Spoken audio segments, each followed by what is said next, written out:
Rush order nga pala yan mga mi. Tapos ganyan pa ang nangyari. Kamusta kayo mga mi? Ito nga pala yung mga ginamit ko na food colors. Puro mga pastel colors lang yung aking mga ginamit dyan. At kagaya nga rin ito ng aking pakita na bento combo na unicorn. Ganito lang yung aking technique since iba-iba nga yung kanyang colors, isang mixing bowl lang yung aking ginamit. And sa totoo lang, rush talaga ito. Actually, si client nga ay nagpunta sa bahay. December order pa nga ito. Bali mga 28 na ata siya nagpunta sa bahay and kinabukasan na nga kailangan yung cake. So no choice na ibili ko talaga siya nung gabi. At buti na lang, talaga lahat ay nagagawa ng paraan. Minsan talaga, weakness natin yung ang hirap talaga tumanggi sa mga customers lalo na kapag pumupunta sila sa bahay. And syempre, since referral po ito, nakakahiya naman tumanggi. Actually, kasama nga pala ni client yung kanyang anak, yung magbe-birthday and then siya din yung namili ng design. At ang sabi ko nga ay hindi ko na kayang gumawa ng mga fondant. Kaya puro printed toppers lang yung aking na i-offer. And then, ganyan nga pala yung ginawa ko sa real time. Mabagal talaga yung pag-i-scrape. And gumamit nga pala ako ng comb scraper at buti na lang nakisama ang pagkakataon.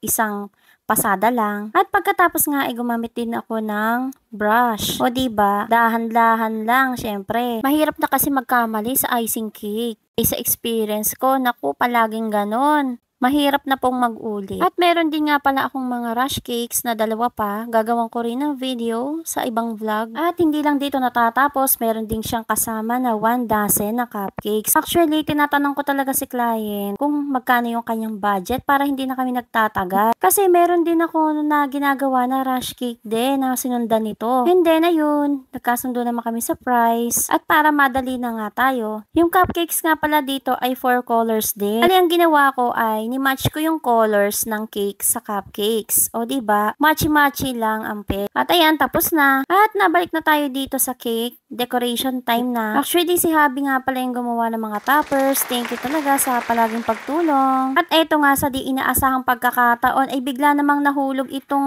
name. Hindi ko nga alam kung bakit nagkaganyan. At syempre, hindi ko na pwedeng i-script ulit yan at nakakabit na yung ibang toppers. Sabi ko na lang sa sarili ko ay gagawin ko na lang ng paraan. Ito nga pala yung sample inspo galing sa Pinterest. Ito din kasi yung mismong nagustuhan ng celebrant. At syempre, ang sabi ko, best effort na lang po. Nagkamali pa nga ako dyan sa paglalagay ng butterflies kasi dapat ay violet yung isa. Medyo naduling ata ako mga mi. Kasi medyo pagabi na ka rin kasi yun nung gumagawa ako nito. And then, nag-add na rin ako ng mga pearl dragees. At inisip ko na dapat ay matakpan ko yung part na tinamaan ng name topper. At ayan, sa wakas ay natapos ko na din. Yung mga cupcakes nga pala ay nilagyan ko rin ng pearl dragees at metallic rod na silver. Ang sabi nga pala ni Habi, mukhang hindi siya rush order. O diba, nairaos din. So ayan, sana may natutunan kayo sa isa na namang rush order. Hanggang dito na lang mga mi. Thank you so much for watching.